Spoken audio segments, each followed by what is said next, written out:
Lundi 10 mars, 7h30 en direct en continu. Bonjour à toutes et à tous et bienvenue sur Grand Lille TV. Merci de votre fidélité et bon réveil, et bon appétit si vous prenez peut-être votre petit déjeuner en notre compagnie et bon courage si vous partez travailler. Et voici toute l'actualité du jour près de chez vous dans la métropole lilloise.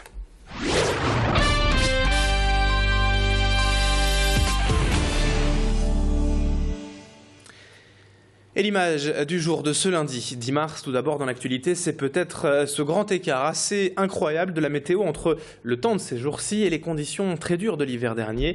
Et pour se souvenir, voici quelques images filmées à Lille le 12 mars 2013, où l'on avait enregistré près de 10 cm de neige partout dans la région.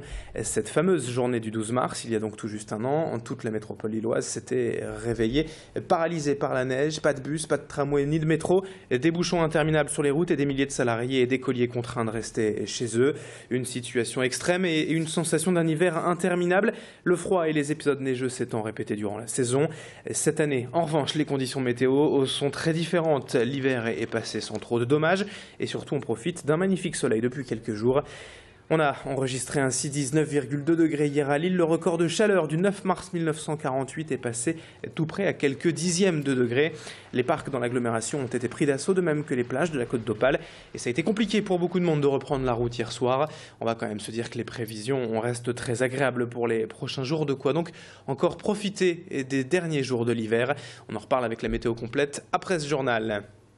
Autre image dans l'actualité lilloise aujourd'hui à LM, le village d'insertion des Roms au Parc en Grand est désormais terminé et 5 familles ont emménagé sur place depuis peu, depuis plus d'un an. En fait, ces familles vivaient sur un petit terrain vague après avoir été expulsées d'un autre camp, mais la municipalité d'LM a pris l'initiative il y a plusieurs mois d'aménager un terrain avec des mobil-homes pour accueillir dignement ces familles. Elles profitent donc désormais du confort d'un habitat solide et de l'accès à l'eau, mais surtout cette dénomination de village d'insertion leur permet de ne plus vivre dans la crainte d'une expulsion et de prétendre plus facilement à un permis de travail et donc à un emploi, à une véritable insertion. Les Roms sont d'ailleurs locataires de ces mobil-homes. Explication complémentaire au micro de Valentin Boudet. C'est une dénomination qui est accordée, je crois, par la préfecture et par l'État. Il faut que les familles répondent à un certain nombre de critères. Et surtout, cette dénomination village d'insertion permet d'avoir un accès facilité à l'emploi, d'obtenir des autorisations d'emploi pour ces familles. Parce qu'en dehors de ce cadre, les autorisations de travail sont très difficiles à obtenir pour des citoyens roumains et bulgares. L'actualité aujourd'hui, c'est également la politique et les élections municipales à 2 semaines du premier tour le 23 mars. Cette semaine, on s'intéresse à la ville de Marcq-en-Barœul et on démarre donc avec le maire sortant, l'UMP Bernard Gérard, candidat à un 3e mandat de maire. En 2012, Nicolas Sarkozy avait ici enregistré près de 45% des voix dès le premier tour de la présidentielle. De quoi laisser confiant le candidat Bernard Gérard durant cette campagne.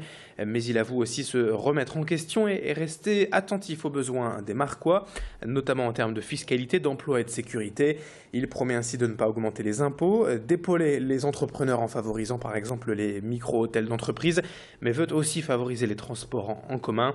Adélaïde Bollard est allée à sa rencontre. On écoute Bernard Gérard, le candidat de l'UMP à Marcq-en-Barœul. Une élection, c'est une élection. Donc on ne sait jamais comment ça peut se passer. Je pense qu'il faut être relativement confiant si on a fait un beau programme, mais on n'est jamais élu sur un bilan, on est élu sur un programme. Donc il faut en débattre avec les gens. Une élection, c'est respecter aussi ses adversaires. Et donc dans le débat démocratique, moi ça me plaît de pouvoir débattre avec ceux qui n'ont pas la même approche que la mienne. Et je ne vais certainement pas commencer en disant les choses sont faites. Absolument pas, c'est pas du tout mon style. C'est aussi une école de modestie, la politique. Autres images encore dans cette édition, on s'intéresse au nouveau jeu proposé actuellement en test au Casino Barrière de Lille. D'ordinaire organisé dans les salles des fêtes de nos campagnes, le bingo a sa place aussi dans l'ambiance calme et feutrée du casino. Le concept évidemment reste le même, il s'agit globalement d'un loto avec un tirage au sort de plusieurs numéros. Chaque joueur a une grille de chiffres devant lui, le but est de la remplir. Le jeu est donc en test durant 6 mois et sera maintenu en fonction du succès auprès des joueurs. L'objectif pour le casino, c'est d'attirer une nouvelle clientèle encore plus large. Et pour cela, 3 personnes ont été embauchées et une salle entièrement réaménagée. Idil Gunay s'est laissé prendre au jeu du bingo et a rencontré le directeur du casino aux Barrières de Lille qui revient donc sur le principe de ce bingo. Les boules sont en plastique, il y a une soufflerie et puis le hasard faisant, elles sont aspirées par le haut.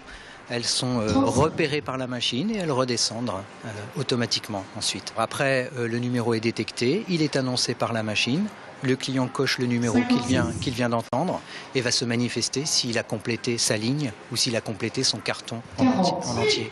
Sur les écrans, on va pouvoir lire le numéro qui vient de sortir, on va pouvoir lire les numéros qui sont sortis précédemment et le gain qui est à gagner pour cette partie qui est en cours.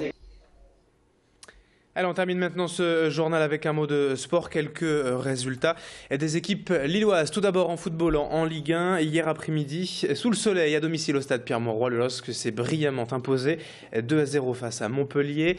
Lille est donc toujours 3e sur le podium, mais grâce à la défaite de Saint-Etienne dans la foulée, les Lillois ont 4 points d'avance sur le 4e à 10 journées de la fin.